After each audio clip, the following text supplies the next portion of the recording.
Olá, querido irmão, graça e paz. Seja bem-vindo à nossa 10ª e última aula a respeito de dons e de ministérios. Foram 10 semanas compartilhando sobre este assunto nos nossos pequenos grupos e eu acredito ter sido de muita utilidade.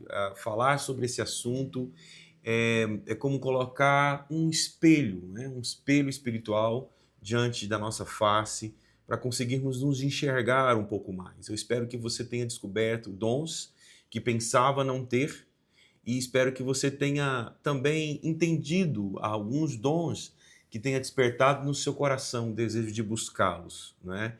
Então, não se limite aos dons que você tem, você pode buscar mais dons do Espírito, sempre utilizando esses dons para edificação dos nossos irmãos, para edificação da igreja. Eu oro para que você que descobriu esse dom, o seu dom ou os seus dons, e talvez dons que você nem imaginava tê-los, né? Você que teve esse tempo de descoberta, de reflexão, de revelação, que você destrave o uso desses dons, que você possa desenvolver. Nós temos dado aqui dicas para desenvolvimento de cada um dos seus dons e espero que essa última aula ainda complemente um pouco mais a respeito daquilo que você tem de chamado da parte do Senhor. Lembre-se que esses dons são distribuídos pelo Espírito Santo.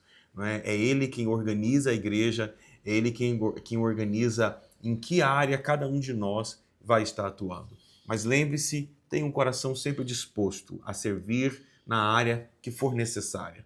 E eu sei que o Senhor vai te capacitar.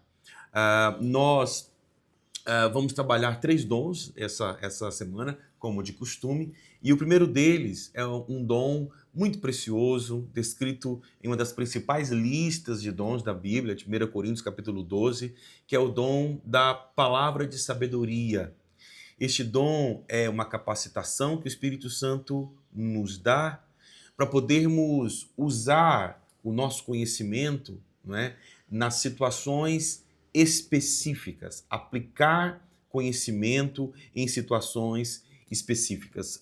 Esse dom da palavra de sabedoria é sempre muito enriquecido, né, com o dom do conhecimento.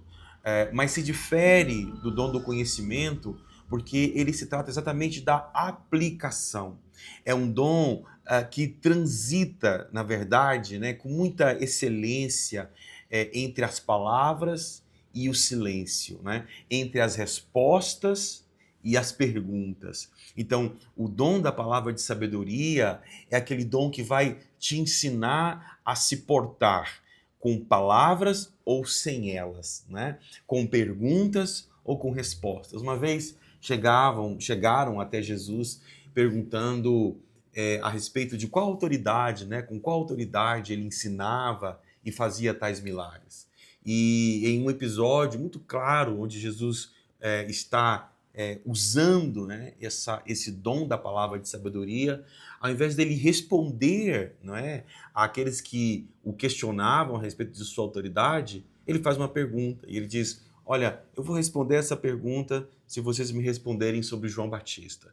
Ele ensinava, o ensino de João Batista, né, era de Deus ou era dos homens, né? Era de Deus ou não era? E aí os doutores da lei, os mestres da lei, ficaram num dilema, porque se eles dissessem que o ensino de João Batista era de Deus, Jesus diria, então por que vocês não creram? E se eles dissessem que o ensino de João Batista não era de Deus, eles temiam toda aquela multidão que estavam ali, que acreditava em João Batista. Então, os mestres da lei que indagavam Jesus disseram, não vamos te responder isso. Então Jesus responde dizendo, eu tampouco vou responder com qual autoridade eu ensino. Então, a palavra de sabedoria é essa aplicação de conhecimento em situações muito específicas. A Bíblia diz a respeito de muitas pessoas com esse dom de sabedoria, uma delas é Estevão, né? O primeiro mártir descrito no livro de Atos. A Bíblia diz em Atos capítulo 6, versículo 10, que as pessoas que questionavam e que debatiam com Estevão não podiam resistir à sabedoria e ao espírito com que ele falava, né? Então, perceba que havia um poder espiritual, né? Havia uma capacitação divina sobre Estevão. Ele falava com uma sabedoria que as pessoas não conseguiam encontrar palavras para contestar e para debater, né? Então, lembre-se bem, esse dom, né, de palavras e sabedoria, ele é a aplicação de um conhecimento dentro de uma situação muito específica. Não é apenas ter conhecimento, mas saber como aplicar, em que hora falar, como abordar. Pessoas com esse dom, né, esse dom da palavra de sabedoria, dificilmente erram com suas palavras. Sabem dizer, sabem responder, sabem fazer perguntas e sabem se calar sempre num tempo apropriado, né? Num tempo correto. Essas pessoas com esse dom são extremamente úteis para a igreja, dentro de ministérios como o Ministério de Aconselhamento, organização e realização de seminários. Essas pessoas são extraordinárias na sua habilidade para a resolução de conflitos. Então, que bom é ter essas pessoas na linha de frente na resolução de conflitos. Serão bons conselheiros familiares, bons conselheiros conjugais, saberão lidar muito quando houver contendas, intrigas entre irmãos. E também, certamente, essas pessoas com palavra de sabedoria têm uma facilidade um pouco maior para ensinar. As dicas que nós damos para o desenvolvimento desse dom sem dúvida alguma, a aquisição de conhecimento, né? O dom de conhecimento caminha muito perto e como um grande suporte àqueles que têm o dom da palavra de sabedoria. Lembrando aqui que nós não entendemos esse dom, né, da palavra de sabedoria como aquela revelação específica de Deus, né, para determinadas pessoas e situações. Entendemos que essa revelação, no estudo que estamos fazendo, ela é um dom de Deus, mas ela se encaixa aqui nesse estudo como um dom profético, tá? A pergunta que nós fazemos para o compartilhamento nos pequenos grupos é: o quão longe ou quão perto você acredita estar da sabedoria? O quão sábio você acredita ser ou o quão longe da sabedoria você tem estado? Isso é extremamente relevante porque a Bíblia dedica, né, pelo menos um livro, né, que é o livro de Provérbios, para a sabedoria. Esse assunto é tão relevante, tão importante na perspectiva divina, que há um livro inteiro, né, com 31 capítulos para tratar da sabedoria, como nós lidamos com a vida. Então, eu rogo a Deus para que você, independente se movido por um dom ou não, mas eu rogo a Deus para que você cresça na sua habilidade de aplicar conhecimento na sua própria vida e também na vida dos seus irmãos. O segundo dom da nossa lista de hoje é o dom do ensino, né? Muito conectado aí também com o dom da sabedoria, mas esse dom aqui é uma capacitação do Espírito para comunicação de verdade. Eu acredito que o conhecimento tem raízes no dom da sabedoria, assim também como tem raízes no dom do ensino. A divergência aqui com relação ao dom do ensino é que nem todos que têm conhecimento e têm capacidade de adquirir conhecimento, né, conseguem expor essa verdade de forma interessante, de forma prática, de forma variada, como aqueles que têm um dom do ensino. Então, o dom do ensino ele está muito mais relacionado com as minhas habilidades de transmitir verdade. Como que eu faço isso? Se faço com clareza, se faço de forma interessante, se faço de forma a prender a atenção, né, daqueles que ouvem aquilo que eu estou compartilhando, o ensino que eu estou compartilhando, né? A Bíblia diz a respeito de Jesus, em Marcos, capítulo 1, versículo 22, nesse nosso grande mestre, né, no nosso maior mestre bíblico que foi Jesus, a Bíblia diz que todos ficavam maravilhados. Então, repetindo o texto, Marcos capítulo 1, versículo 22, ele diz que ficavam maravilhados com o ensino de Jesus, porque Jesus os ensinava como quem tem autoridade e não como os mestres da lei, né? Então, essa habilidade que Jesus tinha de falar com a vida, de falar com o coração, de falar com paixão, de falar com testemunho, de falar com autoridade, né? Jesus não ensinava palavras apenas, vazias. Jesus ensinava vida, né? Jesus transmitia vida naquilo que ele ensinava. Então, o dom do ensino é uma capacitação nessa minha transmissão de verdades. E é claro que a dica, né, para o desenvolvimento desse dom também está relacionada ao conhecimento. Você pode saber muito bem transmitir verdades, mas se você não acessa essas verdades, você empobrece o dom. Então, eu oro para que, se você tem o dom do ensino como um dos seus dons, que você possa aprofundar em conhecimento e estudar técnicas e habilidades de exposição da verdade, né? Pratique, pratique e pratique. Nada melhor do que a prática no ensino das verdades bíblicas e no ensino de forma geral, não é, para esmerilar aí esse dom tão extraordinário que é o dom da sabedoria. Você pode se envolver em vários ministérios, liderança de pequenos grupos, ministrações de seminários, cursos, treinamentos.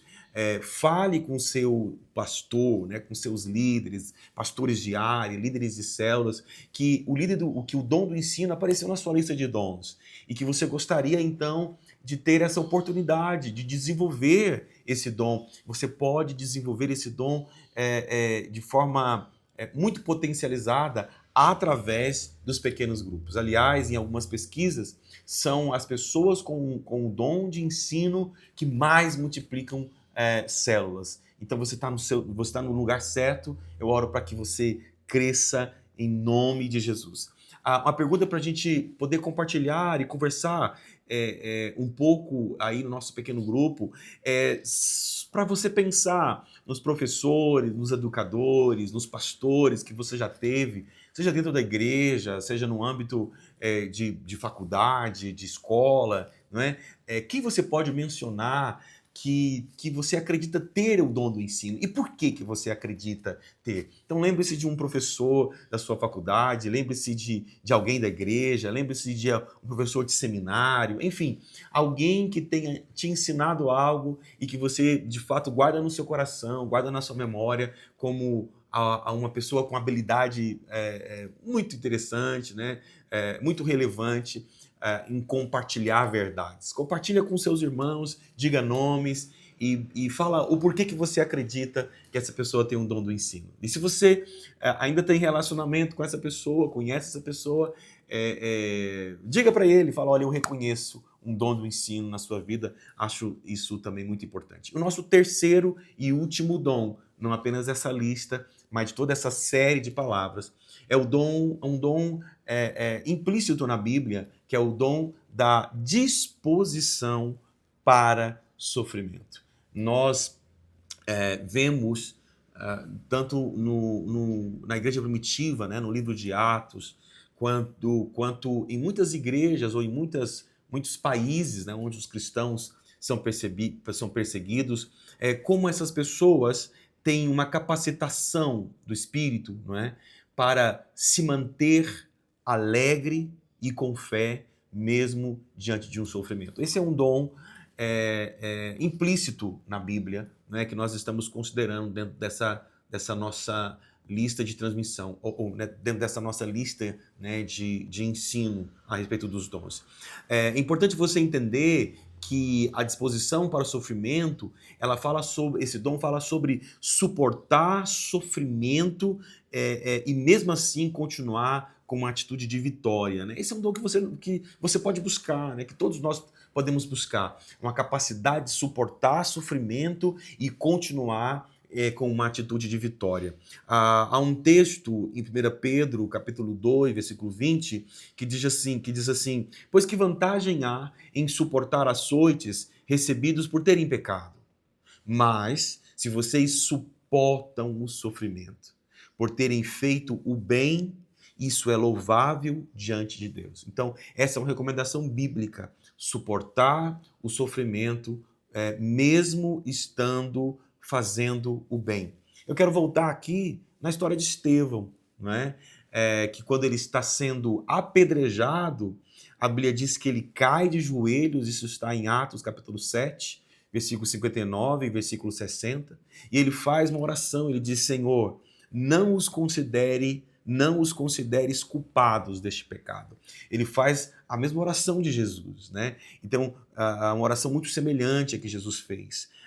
E ele diz: não os considere culpados deste pecado, e tendo dito isto, Estevão então morre, né? Então a capacidade de, mesmo sendo apedrejado, de suportar um sofrimento e mesmo assim se manter numa atitude vitoriosa de orar por aqueles que naquele momento o estavam apedrejando. Meu Deus, que o Senhor nos capacite, né, para enfrentar também os nossos sofrimentos sem perder a nossa atitude de vitória. A pergunta aqui para nós compartilharmos, né, o que você pensa em relação a cristãos nos tempos de hoje que estão sendo martirizados, né, degolados, enfim, mortos, perseguidos, né, condenados à morte, às vezes simplesmente por serem pegos com a Bíblia na mão, ou por uma Bíblia em sua casa, né? Como você reagiria no lugar desses irmãos? E o quanto você tem orado também por irmãos que estão passando por tanto sofrimento e mesmo assim se mantém em uma atitude de vitória? O que a gente pode aprender com isso? Então, debata um pouquinho com a sua célula a respeito desses irmãos e como nós podemos orar por aqueles que estão sofrendo. Eu oro para que o Senhor Jesus te capacite em todos os nossos 30 dons que foram ministrados ao longo dessas 10 semanas. E que você possa continuar buscando conhecimento e, principalmente, desenvolvendo os dons que Deus te deu. Um forte abraço e até a nossa próxima série. Deus te abençoe.